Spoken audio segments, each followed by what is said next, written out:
to Longorian to speed up the operation. According to Ondiek, modern equipment such as underground detection cameras and other such tools are required to successfully rescue the trapped miners. Walikimbizwa hospitali ambaye wamekuwa released na wengine walifunikwa na mchanga ambaye ilianguka abruptly kama wanafanya kazi usiku. Nilipofika hapa nikaita rescue team yangu ya mining, tukaweza kufukua hiyo mchanga. Tumepata watu 5 ambaye 3 walikuwa wa Kenya, 2 walikuwa wa Tanzania, na wote ni jamii ya Kuria. Kwa hivyo tuliweza kufanya hiyo kazi, na hapo ndio tumefikia kwa sasa. Tunaendelea kutafuta kama kuna ingine inaweza kuwa itas kutoka nje mpaka ndani. So kuna sehemu ambaye And meanwhile, the Law Society of Kenya, LSK, has urged lawyers across the country to boycott court sessions, say the move is aimed at pushing for reforms in the judiciary, which is facing allegations of corruption, case delays and lack of accountability. Speaking to journalists, LSK President Charles Kanjama said that despite the society raising complaints for a long time, no satisfactory action has been taken, denying Kenya's quality judicial services. Kanjama said LSK will continue to support judicial independence as recognized by the Constitution, but stressed that such independence should not be used as a shield against accountability. He also cited other challenges facing the judiciary, including a backlog of cases, delayed rulings and judgments, failure to meet performance standards, and allegations of corruption within court registrars. Once those court orders that are stopping accountability are lifted, in the case-to-case basis, the boycott will stop against that particular judge or judicial officer. If tomorrow another judge goes to court and gets orders to stop accountability, they will come into the list. So the list is going to be dynamic and ongoing until we get a resolution on the question of accountability. And the Law Society of Kenya will consider other possible measures after we receive feedback from our members that is being collated in the course of the day today and in the course of this week against possibly other judicial officers and judges who may be involved with strong evidence in issues of corruption or misconduct. Yes, and still on that, activities at the Nakuru Law Courts were temporarily suspended after lawyers implementing the nationwide LSK boycott stormed a courtroom, accusing the magistrate presiding over the session of defying the national strike. Led by Nakuru LSK branch chairperson Wangari Mangi, the lawyers disrupted court proceedings, insisting that lawyers across the country had agreed not to attend court sessions until concerns over indiscipline, corruption and lack of accountability within the judiciary are addressed. You should not make our lives difficult here. You cannot make our lives difficult. No, we will chase you. No, it's not like don't do it like as if you were not on this side. You have been on this side and you want to accept the other side. The judiciary right now, as it stands, there is a clear lack of competence, and there are systematic inefficiencies to how the judiciary is conducting itself. We are not doing a blanket blame on all the courts. We have some errant judicial officers, and it's those ones that we are saying we need to get rid of. And once complaints are lodged by the Judicial Service to the Judicial Service Commission, they have a tendency of rushing to court and blocking investigations. They have a tendency of getting court orders because they're getting these orders from their colleagues and their friends. Bali na kesi kuchelewa, tunao hapa kwa sasa wale mahakimu, tunao wale majaji ambao wanachukua mlungula, wanachukua ongo, alafu badala ya kuamua kesi haraka iwezekanavyo, wanalalia kesi inachelewa, na hata wakati kesi imechelewa, kesi inatupwa sio kulingana na sheria na ushahidi, lakini kwa sababu ya mlungula. Bado mapambano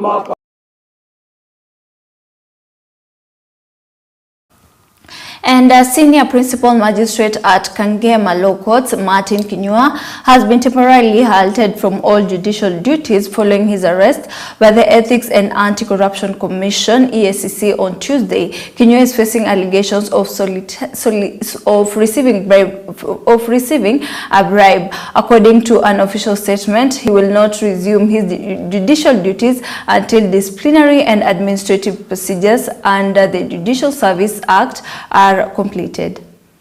Information. We mounted an operation yesterday, and true to his word, the magistrate also arrived at the scene in a hotel where they were supposed to pick the money, and they received the money. Our people were ready, and they arrested them, charged them, and got the money from them. Our covert operations, covert investigations indicate that there has been more interferences, there has been more compromising in even more serious cases than this one. So when we put our pieces together, we may establish a prima facie case also on those other instances where they have interfered with justice. Moving on, Anglican Archbishop Jackson Ole Sapit has officially announced the resumption of normal services at All Saints Cathedral after it underwent cleansing for nearly 1 month following its invasion by goons during the 2026 budget debate. Archbishop Ole Sapit said that despite reporting the incident to the police, no one has been taken to court, warning that the country risks slipping into the breakdown of the rule of law. He also urged the government to take concrete action against the problem of goons instead of merely issuing statements in order to prevent the continued spread of unrest across the country. This will still be the demands Kenyans are making, that this culture must be brought to an end, but action and justice must be demonstrated by those who are supposed to take care of us, those who are supposed to maintain law and order. And the question I asked then, who is now in charge of law and order in Kenya? Is it the goons or the police? Even after the attack of the cathedral, we have seen, it has not diminished, it has heightened. It has been like hyped.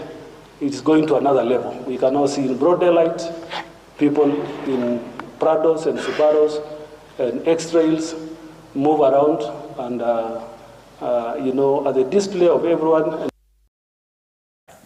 Now, Deputy President Professor Kithure Kindiki has warned that the government will not tolerate political violence, criminal gangs or hired goons as the country prepares for next year's general election. Speaking during the inspection of Kithiani Modern Market, the official opening of the Kithiani Land Registry and the issuance of title deeds in Yatta constituency, Machakos County, Kindiki said the government will deal ruthlessly with goons, gangs and sponsors of political violence regardless of their political affiliation.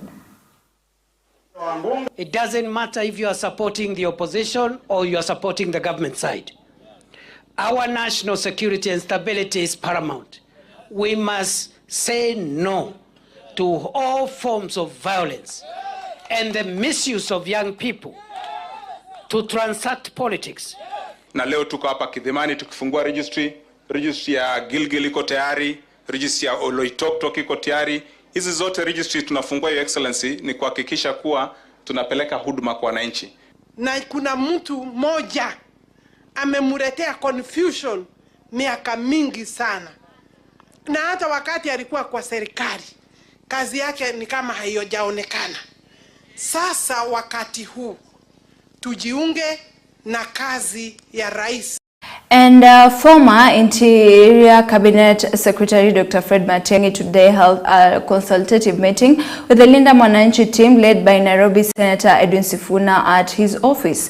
The leaders discussed ways of enhancing coordination and aligning strategies within the United Alternative Government coalition ahead of their political tour of Western Kenya. Dr. Fred Matiang'i emphasized the importance of unity and continued consultations among opposition leaders as they prepare for the 2027 general election.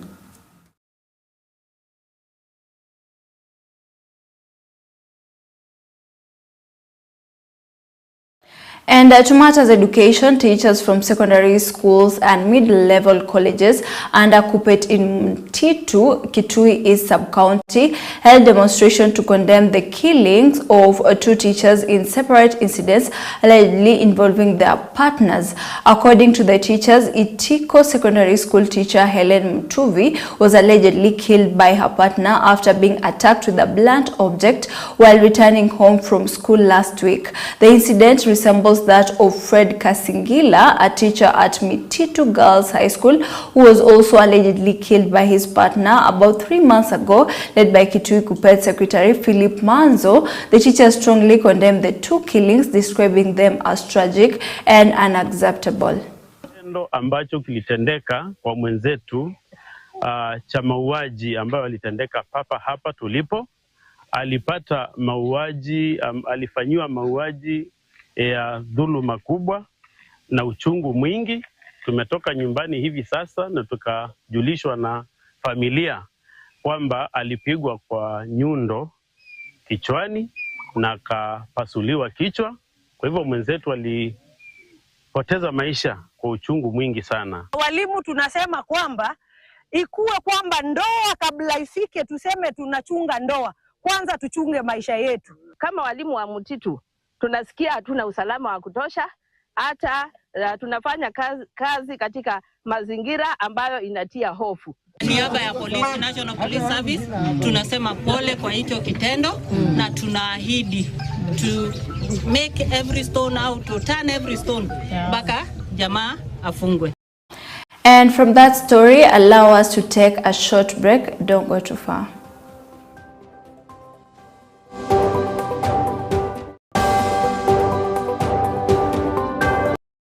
Security Committee has warned against violence.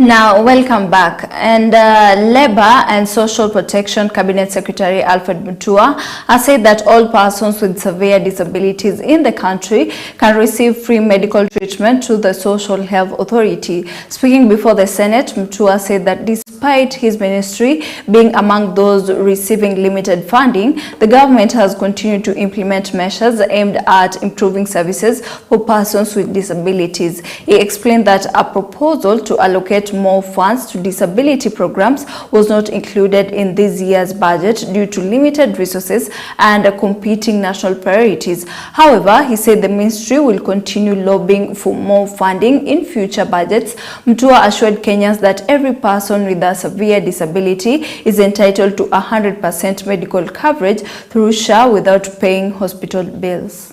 In terms of the issue of the budget, and yes, we've been lobbying. My ministry is one of the most underfunded ministries, labor, social protection.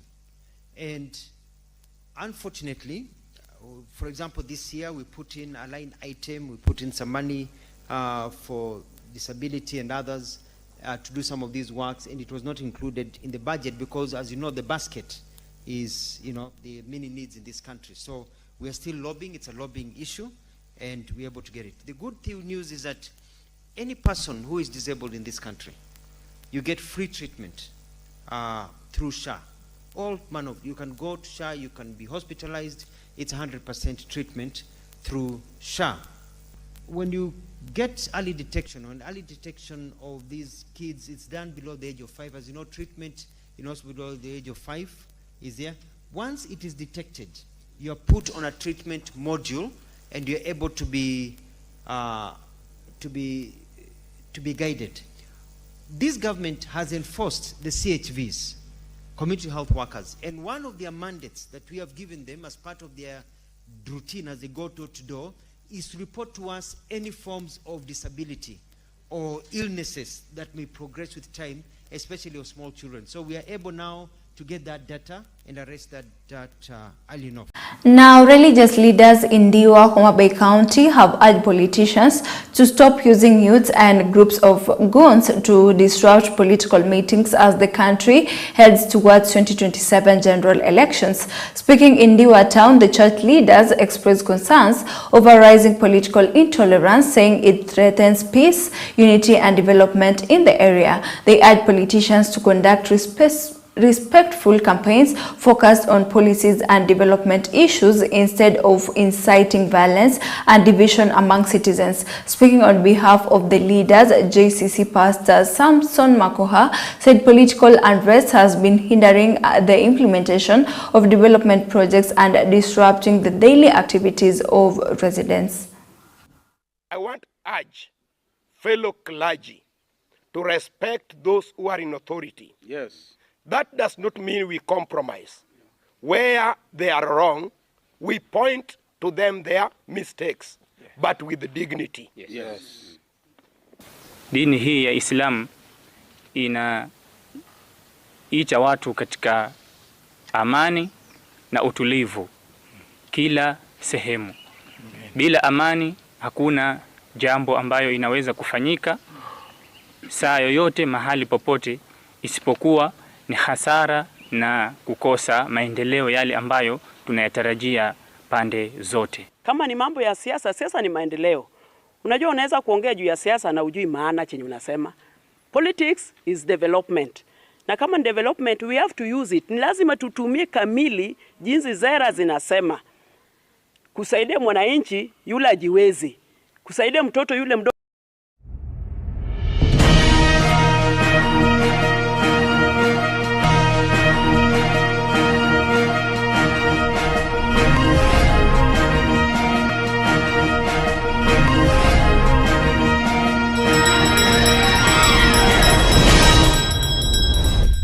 Now, in business news, Kiambu County has set a new record by collecting 6.5 billion Kenyan shillings in on-source revenue during the 2025-2026 financial year. Speaking while announcing the results, Governor Kimani Wamatangi said the revenue has increased steadily since the current administration took office. He explained that in their first year, they found the county collecting 2.8 billion Kenyan shillings, which later increased to 3.59 billion Kenyan shillings, then 4.59 billion Kenyan shillings, followed by 5.45 billion Kenyan shillings, and has now reached 6.5 billion Kenyan shillings. The governor emphasized that the increase was not due to higher taxes on residents, but resulted from better use of public resources, financial discipline, and reducing wastage in government. The first OSR, or on-source revenue, that was collected by this county when we got the mandate was 2.8 billion. In our first year, we raised that revenue from 2.8 billion to 3.59 billion the first year. In the second year, we raised it again to 4.57 billion. And for the third year in a row, we raised the bar even higher, and we collected 5.45 billion. And this time, we have raised the bar even higher. And today we have unveiled a total collection of 6.5 billion. We didn't do this by asking our people to pay more. We did this by asking government to waste less. And that is how today we feel and are confident that it is not by chance, there was no windfall that made us collect this amount. It is through discipline. It is through commitment. It is through a pursuit that we know we have mapped clearly. Our journey is not complete until we unlock the county's full potential, revenue potential. Together, through innovation, integrity, excellent customer experience and service, enhanced compliance, we can mobilize more resources to improve healthcare, roads, water, education. And Kenyans will have to wait longer before benefiting from the proposed changes to pay-as-you-earn tax after the government announced that competing tax reduction proposals will first be subjected to public participation. Speaking during a public forum, National Treasury Cabinet Secretary John Mbadi said the government had proposed exempting employees earning 30,000 and below from pay-as-you-earn deduction. It also proposed a reduction to the tax rate of the next 50,000 of employees who earn 50,000. However, Mbadi said alternative proposals have been submitted calling for a 5% reduction in pay as you earn for all employees regardless of their income level.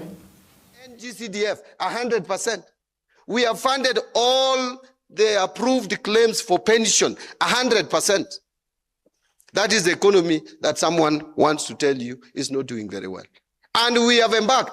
The road sector, we have paid all the pending bills, dating back some of them to 2005. We have even shouldered the burden of the Kibaki government,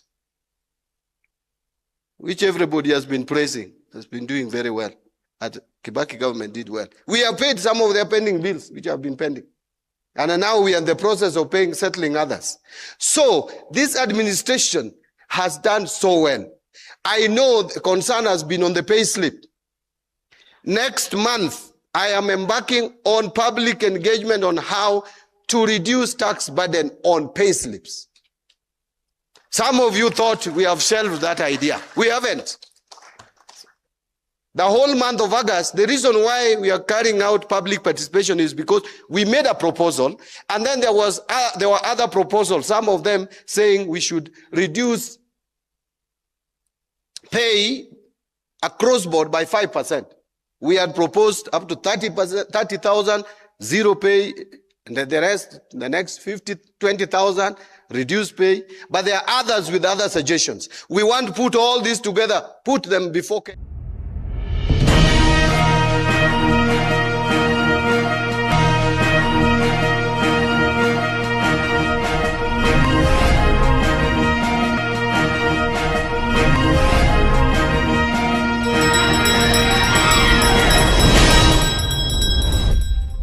And finally, it's a wrap for today's EBN midweek report. Many thanks for watching. I'm Leticia Afandi and our sign language interpreter is Alfred Mwangi. Enjoy the rest of your viewing and have a lovely night. The Security Committee has warned against violence. Notes that we indicated.